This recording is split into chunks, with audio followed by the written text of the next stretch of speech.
4. The Dwarf Tells of Prince Caspian.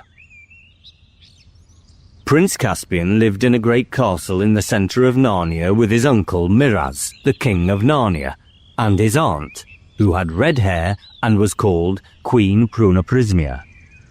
His father and mother were dead, and the person who Caspian loved best was his nurse. And though, being a prince, he had wonderful toys which would do almost anything but talk, he liked best the last hour of the day when the toys had all been put back in their cupboards and nurse would tell him stories. He did not care much of his uncle and aunt, but about twice a week his uncle would send for him, and they would walk up and down together for half an hour on the terrace at the south side of the castle. One day, while they were doing this, the king said to him, "Well, boy, we must soon teach you to ride and use a sword. You know that your aunt and I have no children, so it looks as if you might have to be king when I'm gone. How shall you like that, eh?" "I don't know, uncle," said Caspian. "You don't know, eh?" said Miraz. "Why, I should like to know what more anyone could wish for." "All the same, I do wish," said Caspian. "What do you wish?" asked the king. I wish I could have lived in the old days," said Caspian. He was only a very little boy at the time. Up till now, King Miraz had been talking in the tiresome way that some grown-ups have, which makes it quite clear that they are not really interested in what you are saying. But now, he suddenly gave Caspian a very sharp look. "Eh? What's that?" he said. "What old days do you mean?" "Oh, don't you know, uncle?" said Caspian. "When everything was quite different, when all the animals could talk, and there were nice people who lived in the streams and the trees, naiads and dryads they were called, and there were dwarves, and there were lovely little fauns in all the woods. They had feet like goats, and—" "That's all nonsense! For babies!" said the king sternly. "Only fit for babies, do you hear? You're getting too old for that sort of stuff. At your age, you ought to be thinking of battles and adventures, not fairy tales." "Oh, but there were battles and adventures in those days," said Caspian. "Wonderful adventures. Once there was a white witch, and she made herself queen of the whole country, and she made it so that it was always winter. And then 2 boys and 2 girls came from somewhere, and so they killed the witch, and they were made kings and queens of Narnia. And their names were Peter and Susan and Edmund and Lucy. And so they reigned for ever so long, and everyone had a lovely time, and it was all because of Aslan." "Who's he?" said Miraz. And if Caspian had been a very little older, the tone of his uncle's voice would have warned him that it would be wiser to shut up. But he babbled on. "Who's he?" "Oh, don't you know?" he said. "Aslan's the great lion who comes from over the sea." "Who's been telling you all this nonsense?" said the king in a voice of thunder. Caspian was frightened and said nothing. "Your Royal Highness," said King Miraz, letting go of Caspian's hand, which he had been holding till now, "I insist upon being answered. Look me in the face. Who has been telling you this pack of lies?" "Nurse," faltered Caspian, and burst into tears. "Stop that noise," said his uncle, taking Caspian by the shoulders and giving him a shake. "Stop it, and never let me catch you talking, or thinking either, about all those silly stories again. There never were those kings and queens. How could there be 2 kings at the same time? And there's no such person as Aslan. And there are no such things as lions. And there never was a time when animals could talk. Do you hear?" "Yes, uncle," sobbed Caspian. "Then let's have no more of it," said the king. Then he called to one of the gentlemen in waiting, who were standing at the far end of the terrace, and said in a cold voice, "Conduct His Royal Highness to his apartments, and send His Royal Highness's nurse to me at once." Next day Caspian found what a terrible thing he had done, for nurse had been sent away without even being allowed to say goodbye to him, and he was told he was to have a tutor. Caspian missed his nurse very much and shed many tears. And because he was so miserable, he thought about the old stories of Narnia far more than before. He dreamed of dwarves and dryads every night, and tried very hard to make the dogs and cats in the castle talk to him, but the dogs only wagged their tails and the cats only purred.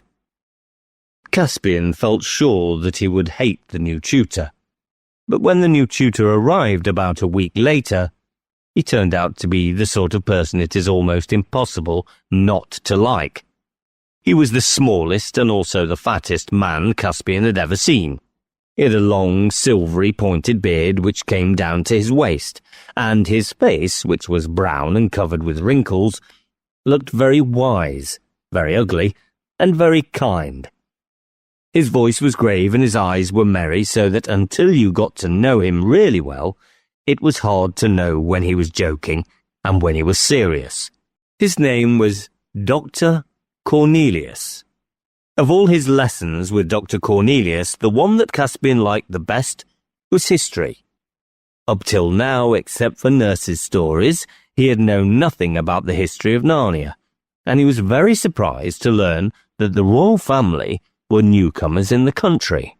"It was your Highness's ancestor, Caspian the First," said Dr. Cornelius, "who first conquered Narnia and made it his kingdom. It was he who brought all your nation into the country. You are not native Narnians at all. You are all Telmarines. That is, you all came from the land of Telmar, far beyond the western mountains. That is why Caspian the First is called Caspian the Conqueror." "Please, Doctor," asked Caspian one day, "who lived in Narnia before we all came here out of Telmar?" "Well, no men or very few lived in Narnia before the Telmarines took it," said Dr. Cornelius. "Then who did my great-great-grandcestors conquer?" "Whom, not who, your Highness," said Dr. Cornelius. "Perhaps it is time to turn from history to grammar." "Oh, please, not yet," said Caspian. "I mean, wasn't there a battle? Why is he called Caspian the Conqueror? There was nobody to fight with him." "I said there were very few men in Narnia," said the doctor, looking at the little boy very strangely through his great spectacles. For a moment, Caspian was puzzled, and then suddenly his heart gave a leap. "Do you mean," he gasped, "there were other things? Do you mean it was like in the stories? Were there—" "Hush," said Dr. Cornelius, laying his hand very close to Caspian's. "Not a word more. Don't you know your nurse was sent away for telling you about old Narnia? The king doesn't like it. If he found me telling you secrets, you'll be whipped, and I should have my head cut off." "But why?" asked Caspian. "It is high time we turn to grammar now," said Dr. Cornelius in a loud voice. "Will your Royal Highness be pleased to open Pulverentus Psychus at the 4th page of his grammatical garden, or the Arbour of Accidents pleasantly opened to tenderwits?" After that it was all nouns and verbs till lunchtime, but I don't think Caspian learned much. He was too excited. He felt sure that Dr. Cornelius would not have said so much unless he meant to tell him more sooner or later. In this he was not disappointed. A few days later his tutor said, "Tonight I'm going to give you a lesson in astronomy. At dead of night, 2 noble planets, Tava and Alarmbill, will pass within 1 degree of each other. Such a conjunction has not occurred for 200 years, and your Highness will not live to see it again. It will be best if you go to bed a little earlier than usual. When the time of the conjunction draws near, I will come and wake you." This didn't seem to have anything to do with old Narnia, which was what Caspian really wanted to hear about. But getting up in the middle of the night is always interesting, and he was moderately pleased. When he went to bed that night, he thought at first that he would not be able to sleep. But he soon dropped off, and it seemed only a few minutes before he felt someone gently shaking him. He sat up in bed and saw that the room was full of moonlight. Dr. Cornelius, muffled in a hooded robe and holding a small lamp in his hand, stood by the bedside. Caspian remembered at once what they were going to do. He got up and put on some clothes. Although it was a summer night, he felt colder than he had expected and was quite glad when the doctor wrapped him in a robe like his own and gave him a pair of warm, soft buskins for his feet. A moment later, both muffled so that they could hardly be seen in the dark corridors, and both shod so that they made almost no noise, master and pupil left the room. Caspian followed the doctor through many passages and up several staircases, and at last through a little door in a turret, they came out upon the leads. On one side were the battlements, on the other a steep roof.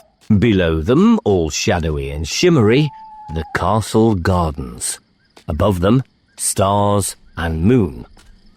Presently they came to another door, which led into the great central tower of the whole castle.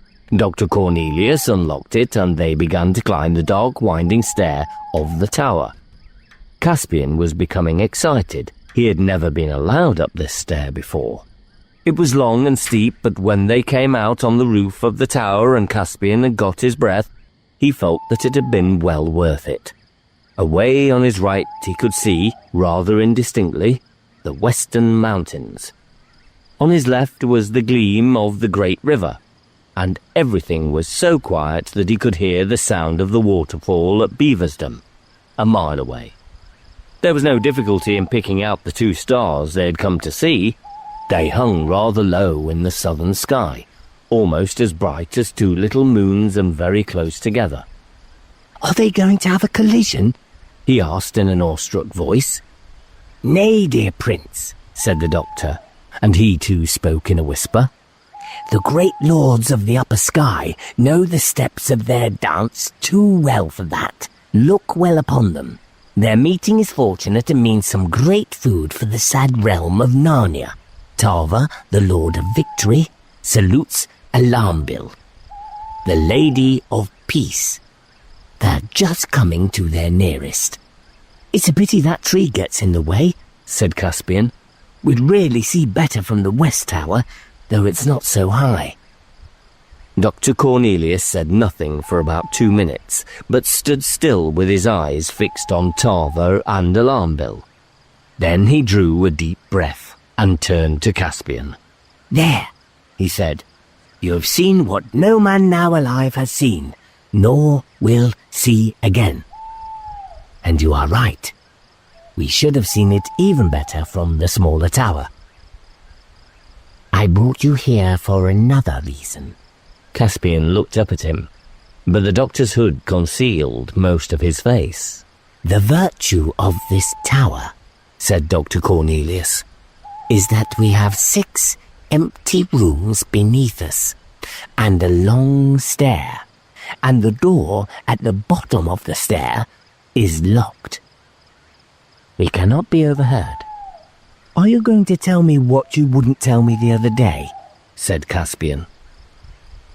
"I am," said the doctor. "But remember, you and I must never talk about these things except here, on the very top of the great tower." "No, that's a promise," said Caspian. "But do go on, please."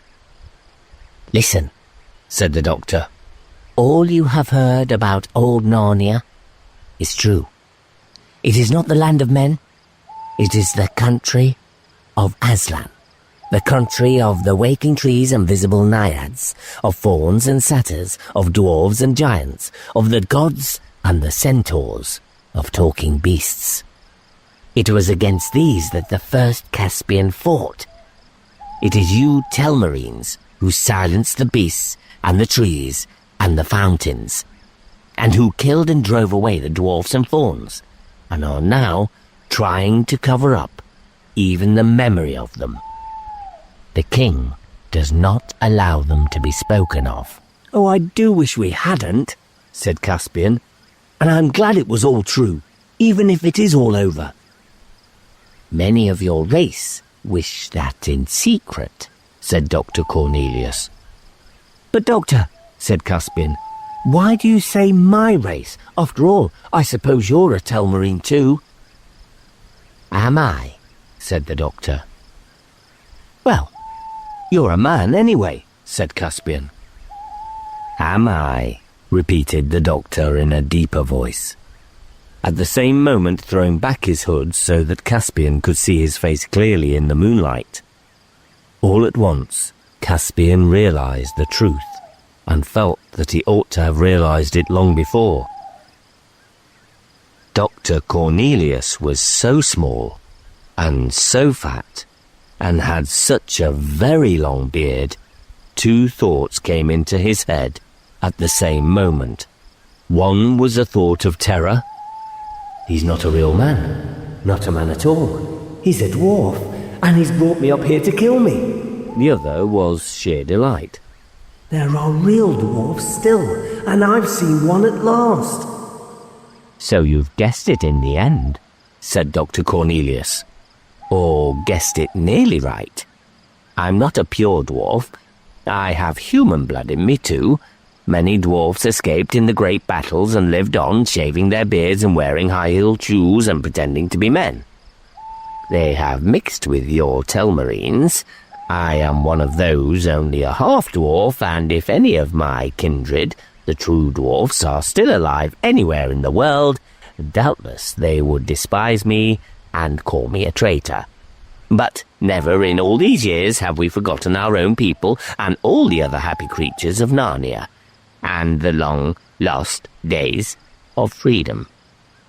I'm sorry, Doctor, said Caspian. It wasn't my fault, you know. I'm not saying these things in blame of you, dear Prince, answered the doctor. You may well ask why I say them at all. But I have two reasons.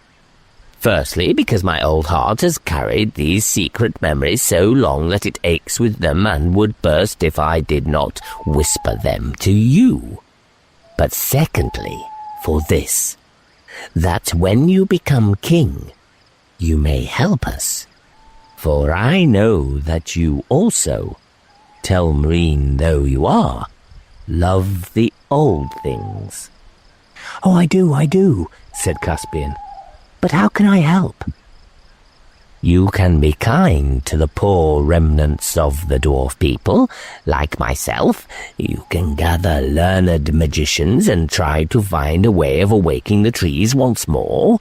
You can search through all the nooks and wild places of the land to see if any fauns or talking beasts or dwarfs are perhaps still alive in hiding.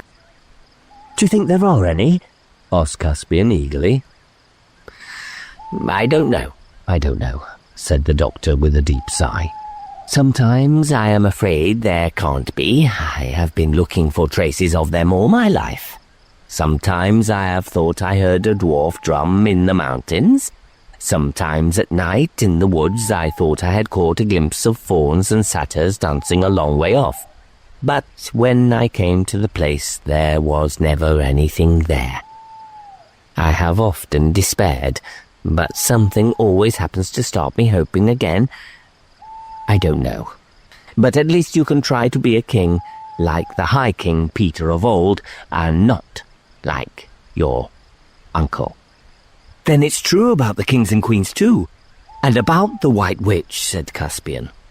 Certainly it is true, said Cornelius. Their reign was the golden age in Narnia, and the land has never forgotten them. Did they live in this castle, Doctor? Nay, my dear, said the old man. This castle is a thing of yesterday. Your great-great-grandfather built it. But when the two sons of Adam and two daughters of Eve were made kings and queens of Narnia by Aslan himself, they lived in the castle of Cair Paravel. No man alive has seen that blessed place, and perhaps even the ruins of it have now vanished. But we believe it was far from here, down at the mouth of the great river on the very shore of the sea. Ah, said Caspian with a shudder. Do you mean in the Black Woods, where all the ghosts live? Your Highness speaks as you have been taught, said the doctor. But it is all lies. There are no ghosts there.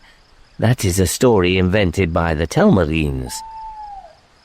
Your kings are in deadly fear of the sea because they can never quite forget that in all the stories Aslan comes from over the sea. They don't want to go near it, and they don't want anyone else to go near it.